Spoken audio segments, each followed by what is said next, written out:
you think about that typical male pattern baldness, why you don't get it on the sides, you can think of it as soil. It's fertile. It's fertile for hair growth. But as you age, DHT, dihydrotestosterone, which is the metabolite of testosterone, makes this area inhospitable for hair growth, and then the hair dies and falls out. What PRP does vastly more effectively is also turn the soil more fertile so that you grow your own hair. All right, guys, welcome to another episode of The Report. Today, I'm super excited because I got a doctor in studio. I got someone who specializes in cosmetic surgery. I got my man, he's a friend of mine. I got my man, Dr. Reza. Dr. Reza, welcome to the show. Great to be here. Thanks for having me, Rich. Yeah, man. Appreciate you coming on, dude. And I'm trying to think the first time we actually met and connected. I want to say it was just kind of like in the industry scene here in San Diego. I feel like we have a lot of the same friends. Last time I saw you, we were out in a boat for your birthday. Yeah. It was like 4th of July. I was out in Glorieta Bay on my boat with Champagne Dave. Right. And we had a little side tie. And then you had a birthday party later that evening. We saw you guys pull up and went over there. And, Good memory. Yeah, stopped in for like 30 minutes. It was I think cool. I remember half of it, but that's okay.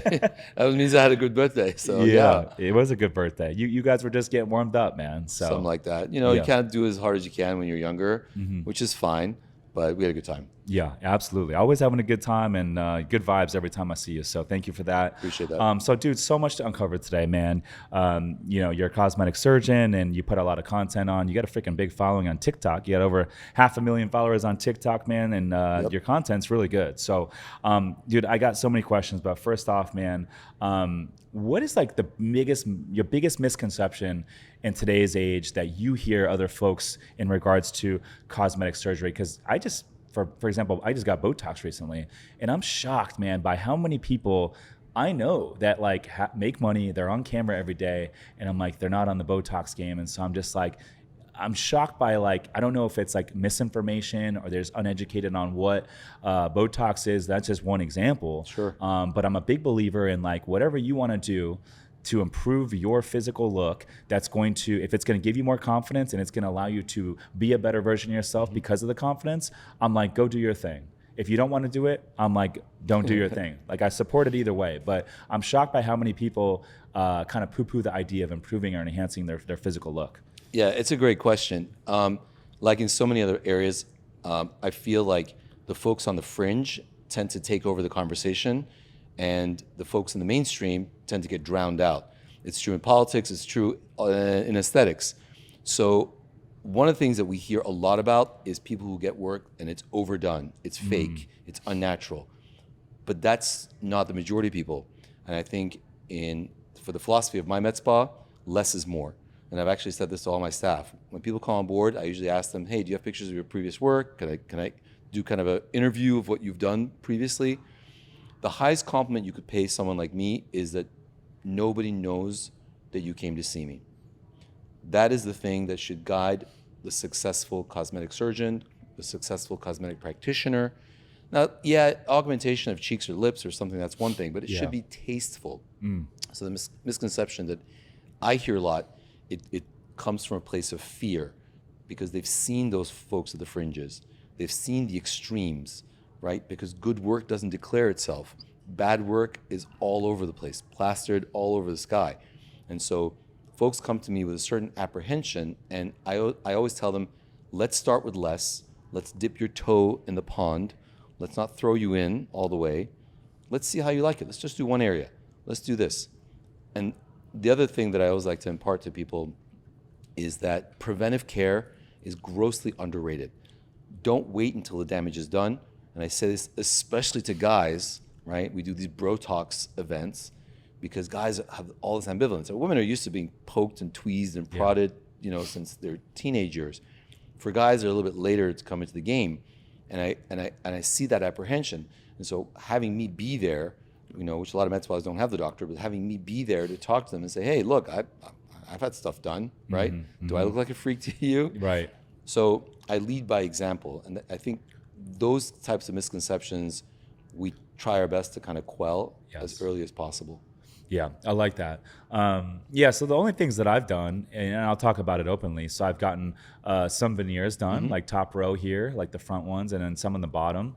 I used to skateboard when I was a kid. And so when I was like 9 years old, I had a pretty bad accident on the skateboard where I chipped one of my front teeth right here. And so, hey, 4 years ago, I said, hey, like, let me get some veneers. And so I said, hey, make them look as natural as possible so they don't like pop and look completely fake. They're not all whited out. So I had veneers and then the Botox. That's really the only enhancements that I've done to date.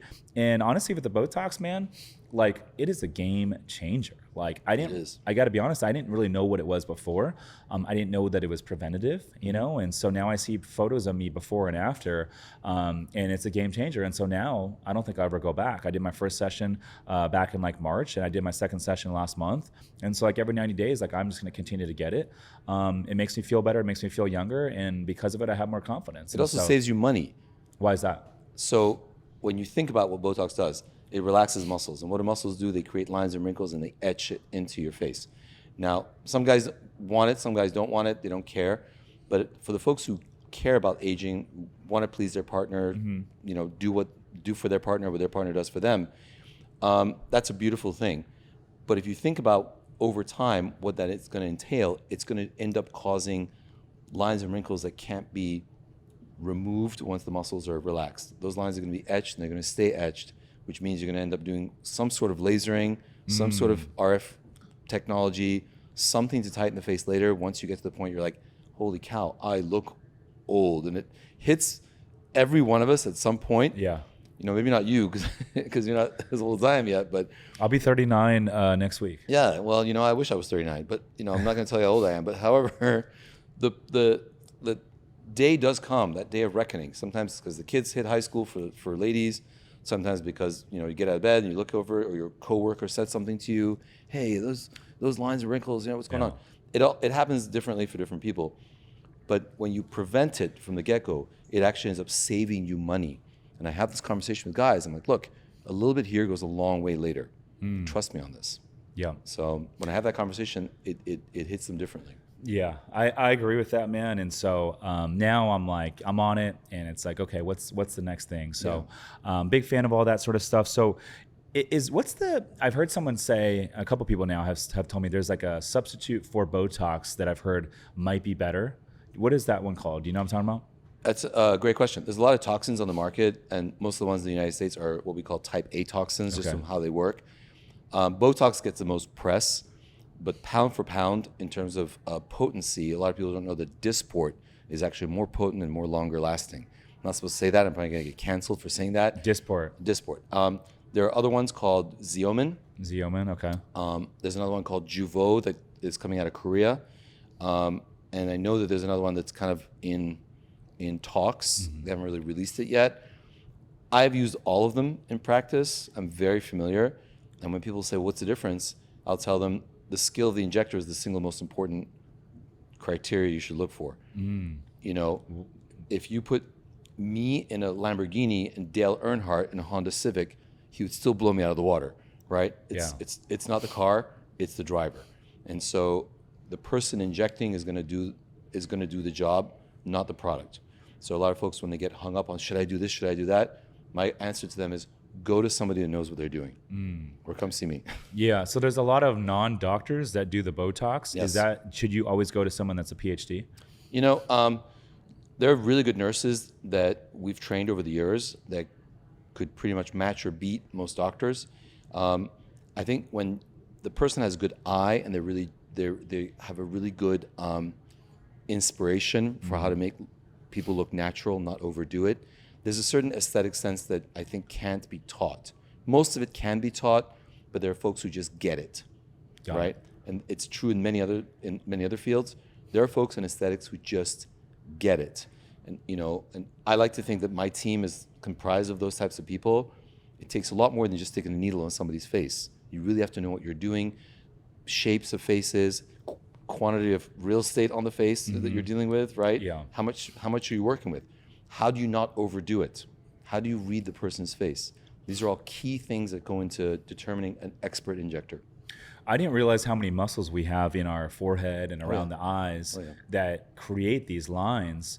And so what is the key when like you're injecting into the forehead or around the eyes? What is the key to finding the right spots? You know, That's a great question. It does vary to some extent. One of the keys is not, as I say, sending the wrinkle somewhere else. For example, if somebody comes, they want the frown lines done and they don't want the forehead done, I'll say that's great, but your body's going to try creating those wrinkles because you've been using these expressions your whole life. So they'll basically send the muscles elsewhere to do the job that these muscles can't do anymore. So it's basically sending wrinkles where there weren't any before. So a lot of the treatment pathways that I recommend when we do when I have people come on board and we're onboarding them and training them, we have a training facility which we train nurses and doctors to do aesthetics. What I teach them is always prevent harm later down the line. It's not enough just to treat the area. You have to think about what the person's expressions look like. You have to have them sit in front of you, talk to you, look and see how they carry their expressions, and that way you can guide them more expertly about what they need. Because sometimes people think they need something, but they don't. Right. So that's a conversation that has to be had before you just start, poking people in the face. Yeah. So generally speaking, for most folks, would you suggest doing forehead, the crows around the eyes, and then in between the eyebrows? That's the big three. That's the big traditional three. With expertise, you can do around the mouth, you can do the angular depressors, we can do the masseters, I do the neck, you could do it everywhere. We even do Botox in the underarms to reduce hyperhidrosis, which is excessive sweating. So yeah, it's kind of a cool thing that if you know what you're doing, a lot of folks will come, they're working as hostesses, for example, they want to wear low-slung dresses, and they sweat profusely, sometimes right in front of me, they're just pouring out with sweat. Do a little Botox there, sweating's done. But for the majority of people, what causes all the sweating? It's kind of a sympathetic nervous system, or autonomic nervous system mismatch. But it's a different mechanism by which Botox works. For beginners, as a general rule, I say stay above the nose. Yeah, above the nose. Above the nose. Okay. So you're talking the big three that we talked about. Yeah. And so, how does the Botox stop the sweating? It's freezing the nervous system. Yeah, it basically it's a kind of a complicated feedback loop, but it works by different mechanisms because it's not relaxing muscles per se. So it calms down that sympathetic nervous system that's causing the hyperhidrosis. Kind of a cool side effect. We've been doing it for a number of years, and it actually lasts about 3 times as long as cosmetic Botox. You get the hyperhidrosis Botox, and you're good for almost a year. I used to get like sweaty palms when I was a kid. Yeah. But I don't really get them anymore. Why is that? Same thing. And people actually have come to us asking us to inject in the palms. And I don't do it just because your hands touch so many surfaces. The risk of infection is much higher. But why do you think I used to get sweaty palms as a kid, and then as an adult I don't get them anymore? Is it just you think I'm just more comfortable now as an adult, or maybe I was more nervous back then, or what? That's what I was going to say. Yeah. Who wasn't sweaty and nervous when they're younger? Yeah. A lot of that just maybe be time and maturity and age. Yeah, that's probably what it is. Okay, interesting, dude. So above the nose for Botox, that's good to know. Is there anything for like down here? Like, I don't think I need it right now, but like at an older age, sometimes you get these bags under your eyes. Is that a good option for Botox? There are options for Botox which can actually widen the eyes. Believe it or not, in certain countries, they actually inject underneath to help to open it up. We do Botox, raise the eyebrow, for example, and that can oftentimes just pull the skin and lift it up just a little bit. I did some of that. Yeah. Under the eyes for hollows, typically we'll do filler, or I'll do PRP, platelet-rich plasma. And the eyes are kind of a complex, separate category because you could have bags, you could have hollows, you could have dark circles, you could have hooding. All of these have different ways in which you address it with different mechanisms, sometimes with Botox, sometimes with fillers, sometimes with lasers. So it's a very individualized process. I wish I could give you a short answer to it. Yeah, no, I feel you. Because around the eyebrows, I didn't realize that was a thing. But the girl that I'm using, she's like, hey, like, do you want to try a little bit? And I'm like, I'll try a little bit. Because when I smiled before, it'd bring like my eyebrow down. That's probably most people. Yep. And so we did a little bit there. And then the second session, she was like, do you like it? And I was like, yeah, I like it. And so this time we did like an extra one, and I was like, I don't want too much. But now I see the before and after photos. My eyebrows used to come down when I would smile because those muscles would drag it down. And now it stays up, giving that kind of appearance that your eyebrows staying up. So interesting. I didn't even know that was a thing. But nowadays I get more and more educated. I'm like, okay, it's a whole new ball game that I didn't know about. Dentists even send me patients because people grind their teeth so much. And a lot of people don't realize that you can actually calm that masseter muscle in the jaw down. And that also saves people money. When you think about how much morbidity there is when you actually crack a molar. Yeah. And you think about how much that's going to cost. Think about the Totally. dental work with that. I've saved people who knows how much money because they've ground their teeth down so much that the Botox in comparison becomes a bargain when you think about it. Yeah. Do you do breast implants? I don't, but my specialty is liposuction. Liposuction. I did one today, this morning. Did you really? Oh, yeah. Okay. So a lot of people are on Ozempic right now. And so the alternative to Ozempic would be the lipo. Yeah, I'm not a fan of Ozempic. How come? One of the other principles at my med spa is not to jump on the bandwagon just because some celebrity is doing something, they're touting some laser. I'm what I call a slow adopter. Okay. And the reason for that is because you just don't know how things are going to pan out. These are GLP drugs that have profound effects on the body. The most recent thing that we've been talking about, which actually I did a TikTok video on, was Ozempic face, because the fat loss doesn't just happen in the area you want, it happens all over the body. And you get this haggard look with Ozempic that oftentimes ages you. So whereas you're trying to lose weight, and a lot of times people could easily get onto a successful diet and exercise program. They're not morbidly obese where they're having serious health issues. Oftentimes what they find is 6 months later, they've got this haggard look from loss of fat. And those fat pads are what we restore with filler when you're injecting. But when that happens, it is really an unpleasant look. And that's just what we know about now. When I think about what could potentially lurking, down the line, Yeah, the long-term effects of Ozempic. I don't touch something unless it's been out for at least a couple of years. And how has it been out? I don't know. Damn. Okay. Not long enough to calm my anxiety about it. For sure. And so, who makes a good candidate for lipo? Because a lot of folks, I would say majority of folks, 20 pounds, they want to lose 20 pounds, maybe 30 pounds.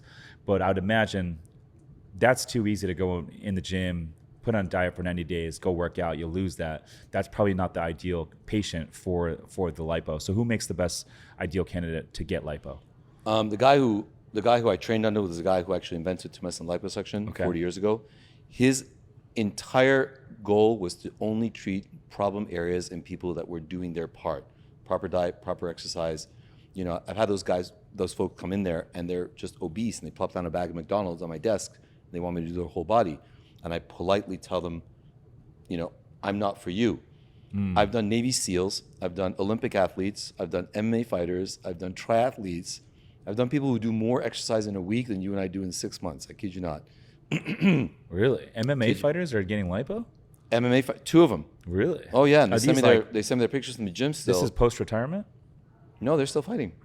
Really? Yeah, I kid you not. I can't tell you who, but yeah, it wouldn't surprise me if you knew some of these guys. But it's just, and then you got these bodybuilders, and they're working hard, and then one of them actually won her competition. Wink, wink, nudge, nudge, because I go through the belly button, so there's no scars, so she didn't have any signs of it. And these are people who are really doing their part, and they cannot, for whatever reason. I have a theory, but for whatever reason, they can't get rid of that extra fat. Then they come to me. I do my little interview with them to make sure that they're not, just slacking off. And if these guys come and get their fat removed, the mom who's working hard is chasing after the kids, the person who's working 3 jobs, the person who's, a successful entrepreneur and just doesn't have the time to really go and crack at it in the gym, right? Then you add to that the amount of sugar that's in the American diet, then, compared to 100 years ago, people have a lot of difficulty getting rid of fat. And usually after I make sure that they're good candidates, that they're trying their best, I've done lipo on people that you would never imagine would want to get lipo. How long is the procedure, and then what's the recovery time for lipo? Great question. A lot of that depends on the body area. I'm pretty quick. I've got pretty good equipment. I've got pretty good and sharp staff, which really shortens the period of it. Most liposuction doesn't take more than an hour, hour and a half for the totality of the actual procedure, not including the infiltration, numbing, preparation, vital signs, all that jazz, sedation. But for most people, about an hour on average, and you can do per almost any area, any body area. And what's the recovery like? Some people are, we call them next day, they're walking their dogs, they're at Target. You know, I tell them just take a day off work, please, just relax. Yeah, you know, wow, that quick. So just a day or two, and they're back at work. Within a week, they're in the gym. Really? Oh yeah. How big is the incision when you guys are doing lipo? Let's just say torso. 1 millimeter. Really? So I'll make a tiny 1 millimeter for incision. an entire torso. Yeah, well, I'll do tiny little 1 millimeter incisions. Let's say for the torso. Okay, so there's multiple incisions. I'll go like periphery of the belly button, for example, so I can fan it out in all directions, and I hide it there. But I'll use my little retractors and I'll open it up so the skin just bounces back. So I don't actually take out chunks of skin. I'll make a tiny incision. If it's an area where I need a little bit more access, or if the skin's really loose and they've had a little bit of stretching, I might pop a stitch in there just to make sure that the skin approximates nicely. So the fat just like vacuums out, or it just comes out like that? Huh? Oh yeah, very easily. Really? Oh yeah. Interesting. I didn't know it was like that. And then we do this smart lipo. I prefer the radio frequency to skin tighten afterwards and really make it absolutely taut. The added benefit of doing that is actually helps speed recovery. So people actually need to wear garments for much shorter periods when they do the smart lipo, and they get better results faster. Yeah, that's interesting, man. So I want to switch gears here. This is something that I think is the next step for me. A lot of my podcast guests come on, and I would say all my guests that come on that are, post 35 years old that look good physically, they are all on some sort of form of testosterone, whether it be TRT or some of the other ones that are out there. And it's something I thought about, and I've always thought it would be something that I would, dip into in my mid 40s. But the other side of the argument there is, well, like I'm in my peak years right now, I'm in my prime. Why not take advantage of it now while I have, while I can go out there and enjoy it, right? Sure. And so I've been going back and forth, but for me, I've always worked out, like, especially like the last year, I've been really like focusing on my fitness. I just took 76 days off of drinking and really focused on my physical condition. Thank you. And so I feel like I've always kind of like struggled to build lean muscle. Like it's never come easily.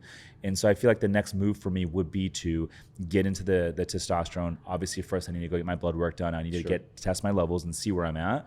But I think I'm at the point now to where I'm drinking again. As of July 4th, I started drinking again. I'm enjoying July, August, and then starting in September, I'm going to start another run. So in September, I want to go get all my blood work done, and I want to get on some sort of form of testosterone. So I'll definitely do some content on what my experience was and what my findings are. I have no idea what my levels are, but what are your thoughts on testosterone use? It's a complicated topic, and it was one of the really popular videos I did on my TikTok. It got a huge. It hit kind of a nerve with a lot of guys. Let me give you a little bit of background, which hopefully will be useful to you. A lot of the things that guys are trying to achieve because of the effects of testosterone are not because of the testosterone. If you're going to do a whole panel, you want to get a full panel. You want to not just check your testosterone levels, you want to check your thyroid levels, you want to check your albumin levels, you want to check your estradiol levels, because a lot of the so-called female hormones are going to oppose the things that the male hormones are going to do. And a lot of men have higher levels of endogenous estradiol, which I had as well. And I'll tell them to check that, make sure that those things are ruled out first. And me being the preventive medicine, health and wellness guy, I'm going to first talk about removing the things that lower your testosterone as a first and foremost. Things like diet, things like how much you eat in the course of a day, things like alcohol consumption.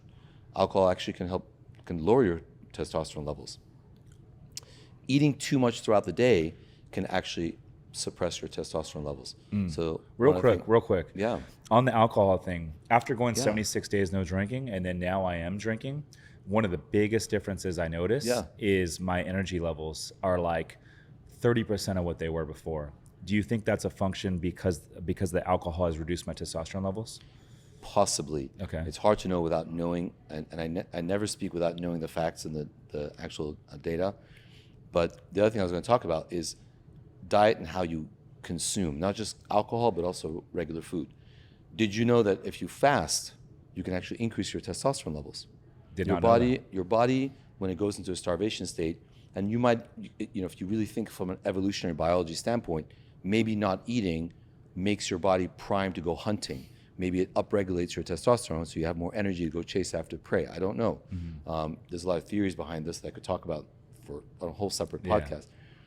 But fasting, intermittent fasting, which I also did a video and a pamphlet on just to help people because it helped me so much, has actually been shown to increase testosterone levels naturally.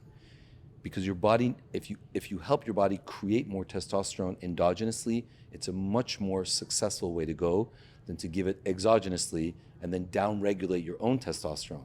Because a lot of guys don't know that once you start on tests, you're committed to tests. Right. And after a while, your endogenous production shuts down, and then you're screwed unless you keep. And that's why that's one of the other reasons I've been hesitant to start it, is because I know once you start, I know I'm in it to the end. Right. One other thing, I also talk to guys. I teach fitness. I've been teaching for 18 years. So I was talking to someone recently. They were like, Dr. Reza was teaching a class at my gym. Was it Fit Lit Italy? I teach at Fit. I used to teach at Little Italy. Now I teach at the downtown East Village. Fit, Okay. East Village one. I'm actually teaching tonight after this Are you? podcast. Okay. Oh, yeah. So I teach twice a week. There? Tonight's a weight training class. Okay. And weight training increases testosterone levels. Especially your legs. Especially in legs, especially larger muscle groups. So a lot of folks are trying to increase testosterone. I say before you embark on, pills and shots and so on, start fasting, change your diet, cut out alcohol, and start weight training. And if you're not a weight training person, which I think everyone should be, every single person after a certain age should do some sort of weight training, even if it's just reps. If it's not your thing, the next best thing you can do is to do what the Olympic committees recommended for all their athletes who are trying, whatever, for their training camps. Intensity. There was a guy at a swim club in Irvine that sent more people to Olympic trials proportionally than any other swim club in the country. The Olympic team was trying to figure out, what is this guy doing? Well, they found out that he actually had his swimmers were actually swimming shorter yards, but while they were in the pool, he was just obliterating them. He was just abusing them. And so they were much more consistently training at race pace than swimmers at other swim clubs. Like, for example, the one that I used to swim at. That intensity translated into your body being forced to repair. And what it does is it upregulates hormones that do repair and rebuilding, such as testosterone. So rather than reaching for tests, I would say to anybody who's thinking about doing it, come talk to me. I'll put you on a whole regimen. I've done this for a lot of guys. I put them on a really strict diet, fasting, exercise regimen first and foremost. Believe it or not, at least 2/3 of them have not needed testosterone afterwards. So it kind of goes with that whole mission of natural, holistic, don't reach for the drugs and pills like Americans like to do. First and foremost, do the things that your body likes to do and you can actually sustain that have other health benefits first. Because there's a lot of benefits to doing the things I'm talking about, not just increasing testosterone. That's just, the testosterone is just a nice, happy byproduct. Yeah, and I can contest to all that because during the 76 days, I was working out. I was lifting very consistently. Yeah. Before I was working out 3 to 4 days a week, and my intensity was not as high as it was, and so I was working out 6 to 7 days a week. The intensity was better. I was lifting a lot more. My muscles were getting a lot stronger. I saw the gains, but with that, I had better energy. Yep. I would wake up in the morning like just ready to rock, just ready to rip the day. You sleep better? Sleep better. My business was going like this. My fitness was going like this. Literally everything was getting better. A lot of good things happened during that 76-day stretch. And then now that I am drinking again, I'm like, whoa, I notice it. Huge drop off in energy. The fitness, I go in the gym now. I'm like more going through the motions. I'm not like growing anymore. Literally everything has definitely plateaued since I got back in the drinking game. But my biggest takeaway was I didn't realize how easy it would be to do the 76 days. And so after seeing this drop off, I am like excited to get back on it. Yeah. So I'm going to enjoy July. We're almost into August. I'm going to enjoy August. And then right after the summer, I'm going to get right back into it, start another stretch run, and fucking dial it again. Well, you're doing it the right way. You want my honest opinion. You're doing it the right way because a lot of folks feel like it's either or. And it's that extremism that I think turns people off. Nobody wants to be deprived themselves of a night out. No. You don't do it. I don't do it. No. Right? I'm still a maniac in the gym. When I go there, I abuse the folks who take my class. Right? And they walk out hobbling, but they're going to still see me out having a drink and margarita with you maybe afterwards. Yeah, And yeah. I'm like, listen, you got to live. And if you're doing it your way, I actually think that's actually kind of smart. Give your body a chance to really, instead of just do it haphazardly, give yourself a period where you're really training and you're just putting your nose to the grindstone, doing the fitness thing, repair, rebuild, build muscle. Your body likes that. Give yourself a little holiday, because then your body doesn't get into this kind of a rut. And a lot of folks, because of habits and so on, they'll work out, they'll do something, and the body habituates. So it's actually healthier to give yourself some rest and recovery. That's the big buzzword in athletics nowadays. So I think you're doing it the right way, to be honest with you. Yeah, I'm excited. And I realize a lot of high performers, they will take 2 or 3 seasons throughout the year to where they don't drink 60 days, 90 days. And so I'm like, okay, I can definitely see myself doing it. So I'm going to try that. That was going to be my new thing. And so we'll see, but I'm excited for it. So testosterone, I think that's in the cards. But I did all those things during the 76 days, and I can contest to what you said is true, the energy levels, the growth and all that. But I did kind of plateau, right? So I'm going to try that out and see where it goes. I'm curious, man. So now that I'm kind of back in the game, I didn't have a hangover for 76 days. What are some good ways to treat a hangover? Funny you should say that, because I actually developed a hangover cure. A lot of folks will come to me and they always ask me medical questions. I'm honored that they trust me because of my whole background with clinical medicine and biochem and all this other jazz. And, they come to me and say, hey, can you give me advice on this? Can you give me advice on this? A lot of people came to me and say, hey, can you give me a prescription? Because I got a raging hangover. I'm like, I'm not going to write you a prescription. Are you crazy? Yeah. But I will make you something that will help you, because there's a World Health Organization formula that was developed to help treat dehydration and diarrhea in kids in the third world, which is the number 1 cause of death worldwide for kids under age 5, dehydration. And so they have these oral rehydration formulas that can be taken, and administered in third world countries much more easily than trying to send somebody to start an IV. So I would mimic that formula, and then 30 minutes later, they're like, what have you done? What is this stuff? So I said, I talked to a friend of mine who was in the beverage industry, and then I founded Replenish Beverages. And so I created a hangover cure, patented it, put the science behind it when I created the investment deck, put all the published data behind why this was a unique formula that reduced inflammation, that helped the liver and kidneys repair more quickly, and so on. So I had to go back and really study all the pathways by which hangovers are generated, and all the pathways of healing and repair by which you can negate those points of damage. And that's where the hangover cure was formed. There's a lot of them out there in the market. A lot of them are just really crushed multivitamins that they just sell better. It's kind of like the same thing as I see in the aesthetic industry. They'll just come up with some technology that's kind of copycat. They'll get Kim Kardashian to promote it. Yeah, big name. But there's nothing revolutionary. There's no groundbreaking formula that actually does the job better. And that was a real need. What do you take when you have a hangover? What do? You drink coffee. It's worse than it's sort of the worst thing you could do, because you're already dehydrated and your caffeine's already People diuretic. drink coffee with a hangover? Well, the formula that I have actually has some caffeine in it, but the caffeine is there because it helps constrict cerebral blood flow, so you reduce that throbbing, because that's one of the benefits of caffeine. But too much caffeine can actually make you dehydrated, which can actually delay the recovery from a hangover. So you have to have that coffee with a ton of water if you're going to drink it. What causes a really bad hangover? Is it more so the dehydration, or is it more so the lack of sleep? It's both, and there's also the paraldehydes and the other byproducts of alcohol consumption. Your liver is desperately trying to repair, and so there's a high degree of inflammation that's associated. Inflammation is a big buzzword in medicine these days. A lot of conditions that we thought were isolated are actually inflammatory conditions, cardiac disease and so on, for example. So reducing inflammation is one of the key components of getting rid of the hangover, helping the liver repair. Glutathione, for example, is one of the ingredients, and it's one of the things that helps the liver repair itself.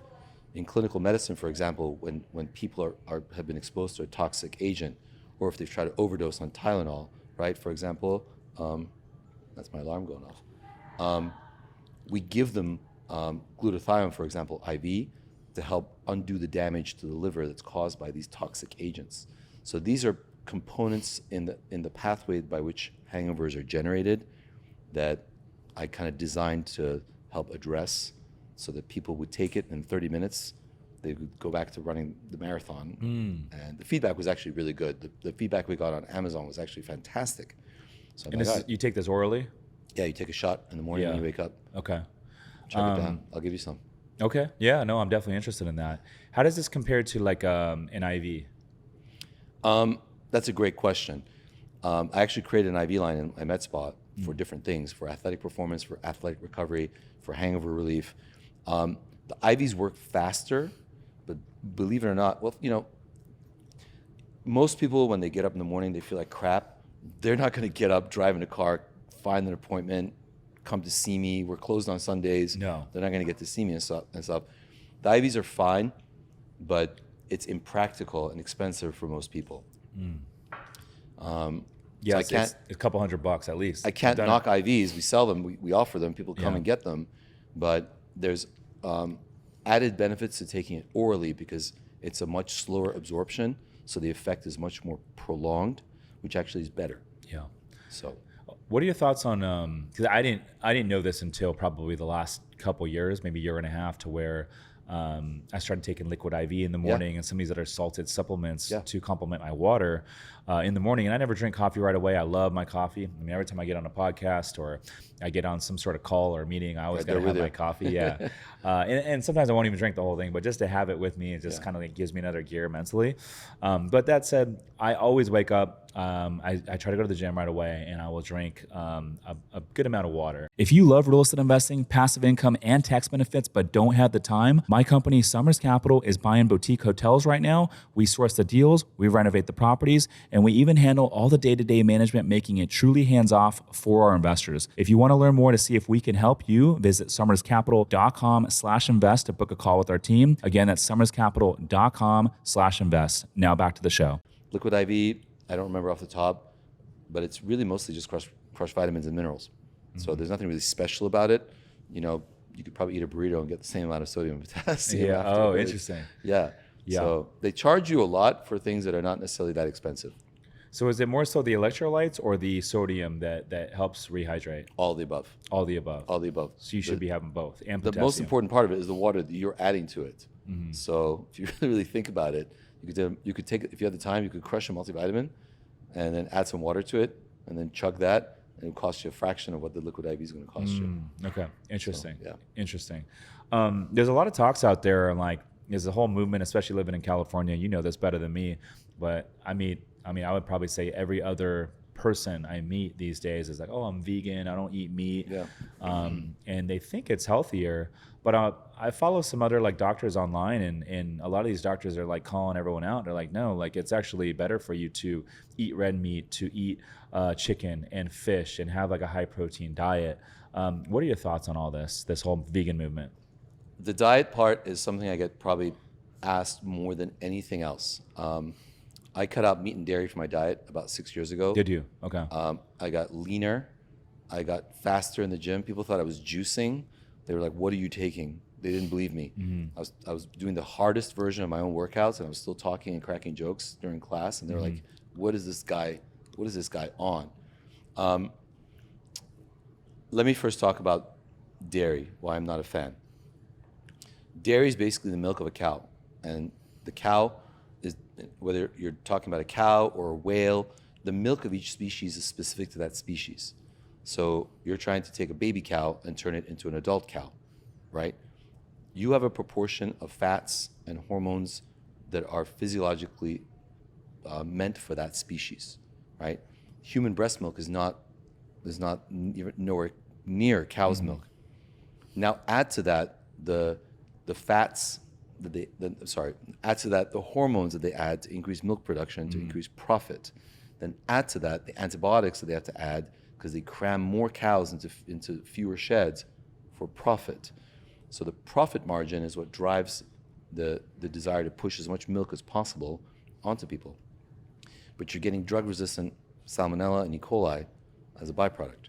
You're getting additional growth hormones as a byproduct. So you have women developing fibrocystic disease. You get and you get endometriosis. You get all these hormone-related issues that occur. So the dairy itself is not physiologic, and it's one of the reasons why the lactase enzyme shuts off after a certain point, because we were not meant to drink milk after infancy. So why 60% of the world's population is lactose intolerant to some degree or another is because of this fact. Now, we've been conditioned by a lot of marketing to think that dairy, for example, is healthy, is natural, milk mustache, celebrities, athletes, right? It's nothing of the sort. When you actually add up the cardiovascular disease from all the saturated fats, because the cows can metabolize it, right? But lots of animals can consume things that don't harm them, just like bats can get Ebola and not be affected by it. They can be reservoirs, right? The physiology of different animals is different. And so dairy was not something that humans ever evolved to consume until the 20th century when we started creating dairy farms. They didn't exist in the 18th century or before. Humans did not drink milk for most of human history. So dairy by itself, I believe is associated with a lot more health consequences than benefits. As for the vegan diet, I'll say that if you're going to choose any source of protein and you have to have animal protein, I would say the seafood, is going to be your best bet. Why is that? The vast majority of humans evolved near a body of water. And the reason for that is because when you think about how hunter-gatherer societies evolved, you're not going to outrun a leopard or a cheetah, right? No. And their prey has evolved to outrun those guys, right? So we are not going to compete with those predators, land animals, when it comes to catching, protein. The majority of human evolution, where we were hunter-gatherers, we were mostly plant-based. It was easier to catch. Now, think about the majority of people that live near a body of water, which is 70% of the world's population. It is much easier to spear a fish or catch a lobster or eat some, crawfish and catch that as a source of protein than it is to try to chase down an antelope, right? Yeah. And so we think of seafood as brain food, fish is like brain food, right? What if we just evolved to consume those omega-3 acids, right? What if that's just part of our normal architecture? Right. So maybe what we call brain food is just part of what we're normally supposed to eat. Our gut is actually more of a herbivore gut. Our teeth actually grind like herbivores do. The kind of teeth that tear like predators do, they work in one axis, one motion. They're designed to tear and rip flesh from bone. Our jawline, if we had to compete with land predators, if you threw a naked human out there and have him try to hunt like an animal, we don't have the claws, we don't have the teeth. We're not designed to be terrestrial predators in that sense.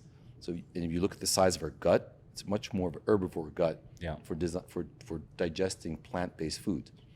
Now, I get a lot of heat from people for saying this, but they actually studied vegan diets versus protein diets, and they found that the risk of colon cancer and many other diets, and many other cancers, skyrockets with consumption of processed meats. Interesting. And the data is there. I'm like, don't shoot the messenger. Yeah.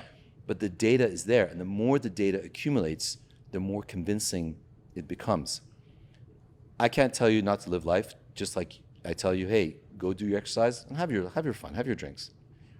If you're going to cut out meat, know that cutting it back is going to have substantial health benefits, and the data is irrefutable at this point, and it just keeps coming. So this is a controversial topic because I hear a lot of other doctors out there saying, hey, like eat the red meat.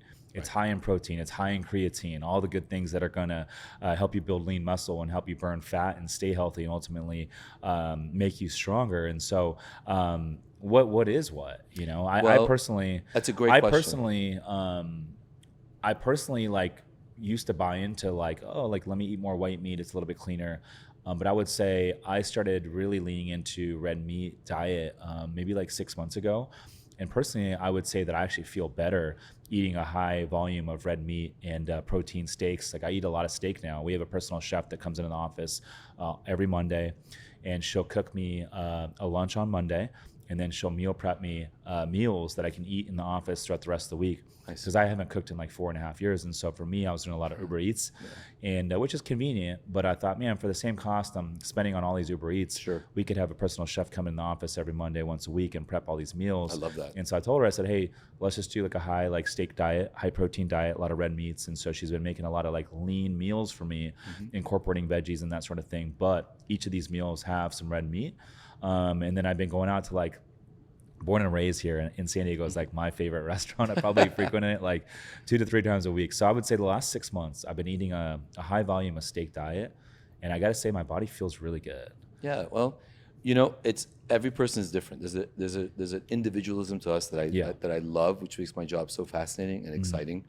I can only talk about the evolution of biology, but I can also talk about the folks on TikTok that come at me. You know, there's a guy that loves to bust my chops, but he's a psychiatrist who had his license taken away for spreading misinformation. Now he's all over TikTok talking about red meat. I gotta look some It's up. hilarious because he's contradicted himself so many times, and it's been funny to point it out because I'm just like, okay, you know, which one is it, right? And then when you try to point out, like, look, the data is there. Like, I'm not making this stuff up. Right? People get up in arms. I'm like saying, look, I'm not telling you not to live. I'm telling you to just be mindful. I'm telling you to have some temperance, everything in moderation type of thing. I can tell you what worked for me. I lived in the South for 6 years, and I loved that barbecue, man. I got a taste for it. If I even smelled it now, I would throw up because my body has adapted so well. And I'll tell you one more thing that I think is kind of important. I like to tell people that I cut out the middleman, because who are the largest and most muscular animals on Earth? The gorillas, the rhinos, the elephants, the giraffes. They're all herbivores. They all get their protein. I mean, you put Mike Tyson in a room with a gorilla. Gorilla's gonna pound him to pieces, right? That gorilla. By the way, we're working on getting Iron Mike Tyson on the podcast. So I just got locked in a sponsorship deal with awesome. Built. That's awesome. And Mike Tyson is also one of their brand ambassadors. So shout out to Tyson. I want to get him on the pod, and we'll talk shop. People say, well, where am I going to get my protein? From the same place as an elephant gets its protein. A lion's ain't going to mess with an elephant, right? From the same place a rhino gets its protein. They're all herbivores.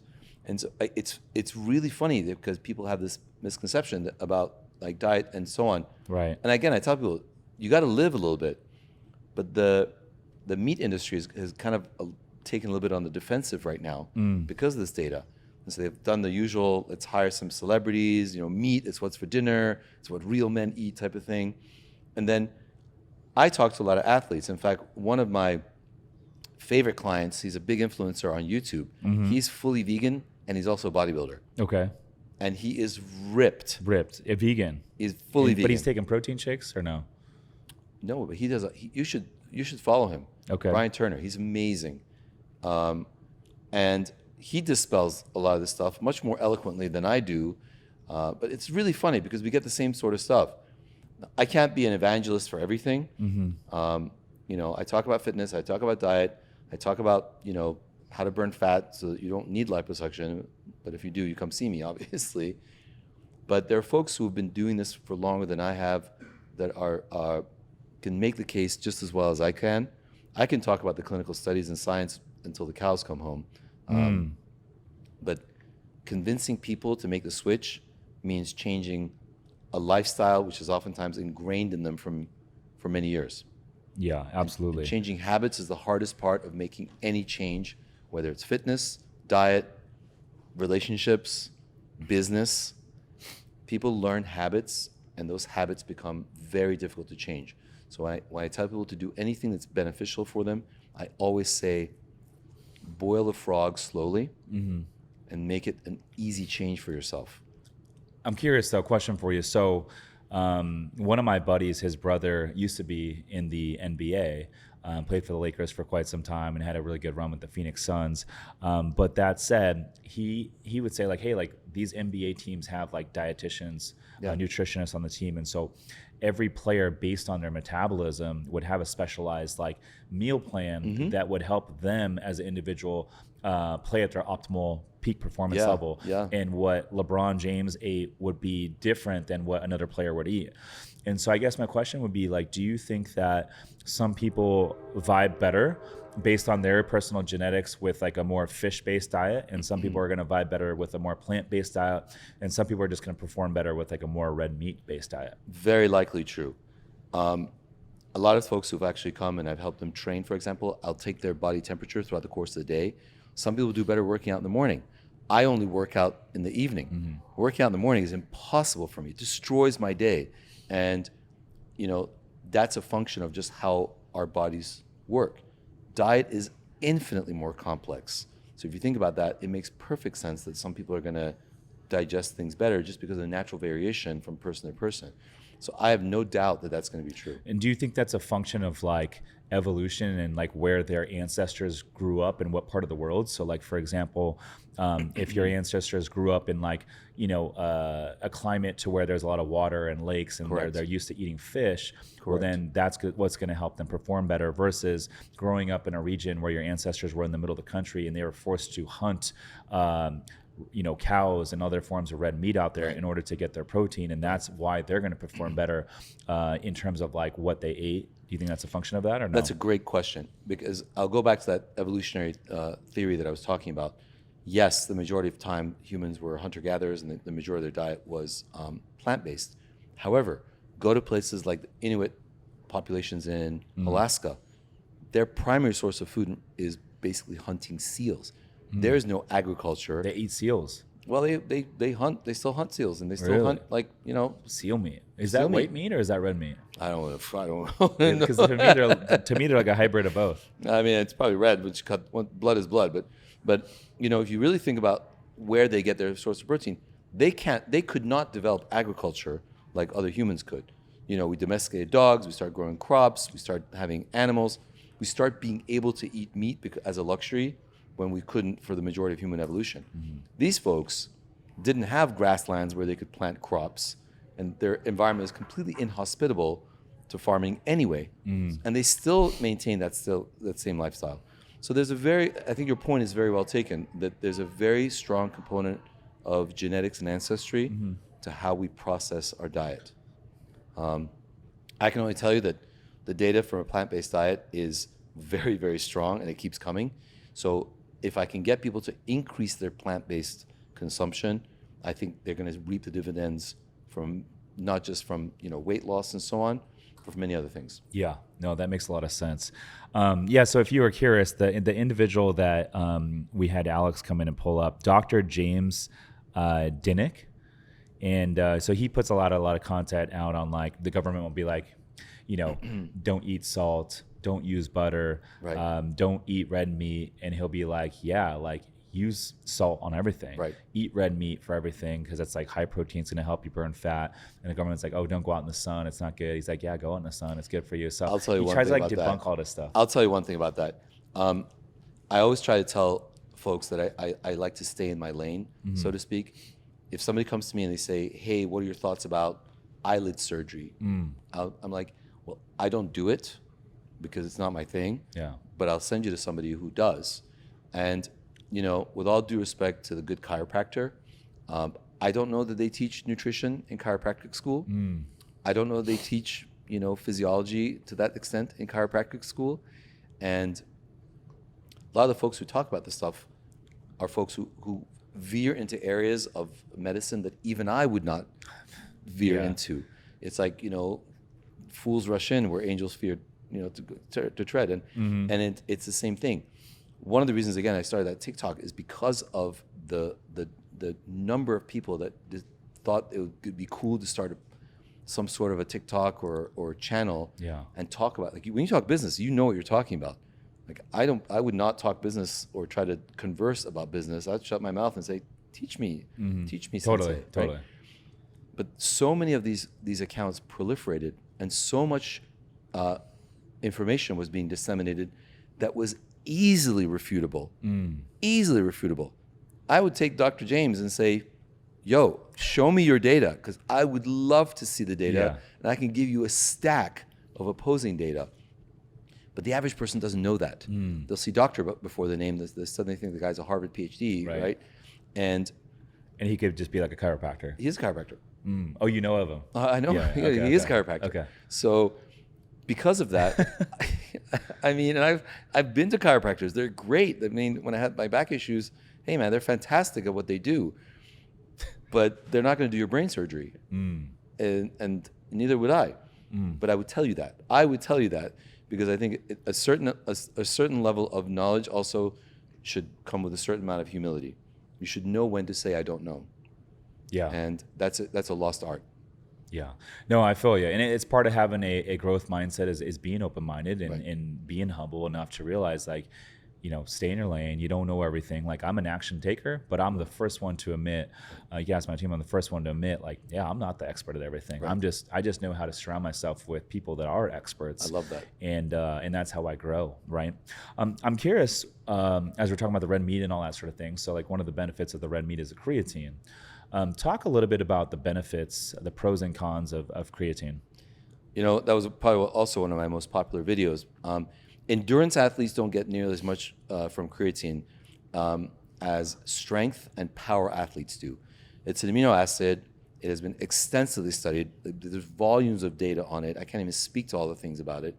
But its chief benefit has been for people like powerlifters, bodybuilders, people, if you're doing any type of activity where there's a short sprint type of event, you're going to get much more benefit from creatine than an endurance athlete. Now, there is some data that suggests endurance athletes also get benefits from it. And if you're trying to build muscle, creatine is a must-have. For sports like mine, it doesn't really benefit me because I was an endurance swimmer. I swam the English Channel, which was like a 12-and-a-half-hour ordeal where creatine wouldn't have done any benefit to me. And for those types of endurance events, the effect is modest. Bodybuilders use it and swear by it, and I recommend it for that purpose.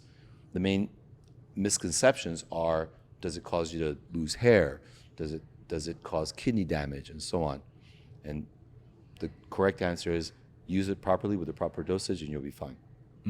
Okay. So if you use too much of it, it could lead to hair loss. I don't think that the jury is completely in on that. I think there's still some conflicting data, and until that is more definitively answered, I'm not going to say yes or no. Is hair loss primarily just a function of like genetics, the Yes. primary thing? Yes. It is. Okay. That Yes. makes sense.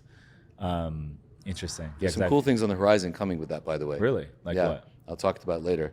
I like to do my own research and make sure that I'm not just saying like something that's just hitting the headlines. Yeah. Give us a little sneak peek though. So there's a component of the DNA molecule that is now being investigated that when injected into the scalp can cause hair growth to be even better than minoxidil. So it's an active area of research, which, you know, maybe at a later time when I find out more, I'll come back and tell you. So you're thinking in 4 or 5 years, potentially, Maybe sooner. you won't have to go and do hair transplants. You can just take some injections and your hair will just start growing back. We do the PRP for hair at the Med Spa at Avalon Laser. We do a lot of it. You have to select. What's PRP? Platelet-rich plasma. Okay. So we draw the blood, we spin it down, we activate it, and then we inject it into the scalp. We do a different technique with rolling, so we actually inject it at the proper depth, where you don't just inject willy-nilly. You inject at the depth where it's actually going to cause the most benefit, and that's a whole different technique to the PRP. Some people do stem cells. I've had it done. And that's the idea that it's going to contribute to more hair growth? Yes. So you think about that typical male pattern baldness. Why you don't get it on the sides is because, as I like to explain in kind of colloquial terms, the sides, you can think of it as soil. It's fertile. It's fertile for hair growth. But as you age, DHT, dihydrotestosterone, which is a metabolite of testosterone, makes this area inhospitable for hair growth, and then the hair dies and falls out. And so what minoxidil is trying to do is to make the hair more fertile, fertilize the soil, so to speak. What PRP does vastly more effectively is also turn the soil more fertile so that you grow your own hair in that area. So with the right person who doesn't have too much hair loss, so we're not completely bald, for example, just a little bit of loss in the crown or the vertex, if you draw the blood, spin it down, activate it with the proper kit and the proper technique, and inject it with a series of about 3 to 4 treatments, you actually can get some pretty impressive hair growth. Really? So And this is the new thing that you're talking about, or this is something you guys have in your office? We do it in the office. We've been doing it for years. Really? Yeah. Interesting. They're adding exosomes and stuff to it. Again, the jury for me is still out because I didn't see that much of a difference when I did regular PRP versus when I did the exosome therapy. Some people swear by it, but I would like to see the type of data that scientists like me, salivate over. Head-to-head, placebo-controlled, randomized trials, the kind of things that I can look at and say, okay, there's some evidence here. Yeah. Why is it that some males bald a lot quicker and younger and some guys will have a full head of hair at age 60? I would say genetics is the primary component. Testosterone is a huge component. Testosterone can actually make you lose hair like nothing else. Oh, so getting on TRT would Yes, contribute to more hair loss? very much so. Really? Absolutely. What about just naturally increasing your testosterone? I don't think that's going to be quite as much of an issue as giving your body this massive Injection. gush Interesting. of testosterone, which is going to get converted to DHT, which is going to cause the hair loss. And, Is there a blocker that you could take? people have been taking Propecia. I used to take it. I stopped taking it. It does have a lot of other side effects. It can actually increase depression in men. And so the more they studied it, and I talked to a good friend of mine who's an endocrinologist here in town, he says they should never have made that drug legal. It should never have been made legal. He's seen a lot more issues as an endocrinologist than I have, so I have to take his word for it. Yeah, interesting. Yeah. So this new one that you're talking about that you're just kind of previewing for us right now, what's the name of that one for the hair loss? We don't have a trade name for it because trade name. it's still in Got it. investigative. And you think it's less than a couple years out? Yeah. Oh yeah. Interesting. Oh yeah. When there's money to be made, trust me. And it's going to put all these hair transplant folks out of business, or what? I think hair transplants will be a thing of the past in about 5 years. Yeah, because I'm To like, be honest. I always wear hats, and people don't know, but I got hair. Yeah. But I mean, You got good hair, man. I'm 39, right? I'll be 39 in a week, and I got hair, but definitely it is a little bit thinning right back here, Yeah. and in the front. But I definitely still have a pretty good full head of hair. But Start the minoxidil now, just like we talked Yeah. about with preventive Botox. okay, Prevention means you won't even need it later. It's the same exact principle. So I would go to Costco, get the cheap, minoxidil foam like I use, and it does more than enough. it's preventative, or it brings it back. It's mostly preventative. Okay, They like to tout that it grows new hair. We put people on it after their PRP injections because it helps them not lose the hair that they do grow.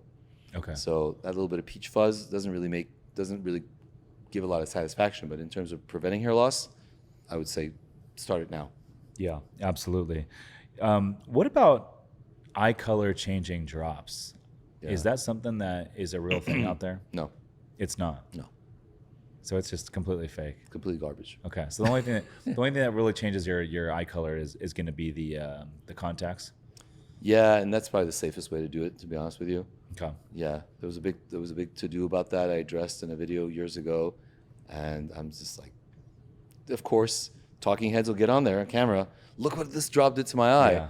Completely baloney. I'm like, where did you guys not think that someone's gonna just contradict this at some point? Yeah. But it's out there, man. People just blow up the airwaves with all kinds of stuff. And that just happened to be one of them. Yeah, I hear you, man. Well, my man, I appreciate you coming on the show. Dr. Reza, always dropping bombs, always dropping knowledge, dude. I'm a big fan of everything you're doing. And, dude, I'm excited to, we got to reconnect soon, maybe on Dave Sanders' boat. We'll do a little side tat on love Glorieta, that. hopefully here in a couple of weeks and make it happen. And you're also in Fastlane, yeah? I am. Okay, so are you going to be at the August 24th yacht party event? I will be there. I will be there as well. I'm looking forward to seeing We'll you. definitely connect, my man. How can the folks get in touch with you? So my Instagram is at Dr. Reza, DRREZA_T. It's the same as my TikTok handle. And the med spa, if you want to come in for aesthetic services, is Avalon Laser. So it's at Avalon Laser. So give us a follow. I like to think that we're probably a straight shooter-ish as you can get. We'll tell you when you don't need something, which is just as important as telling you when you might need something. There it is. He's Dr. Reza, not a chiropractor. I'm Rich Numbers. Listeners, thanks for tuning in. We'll see you in the next one. Peace.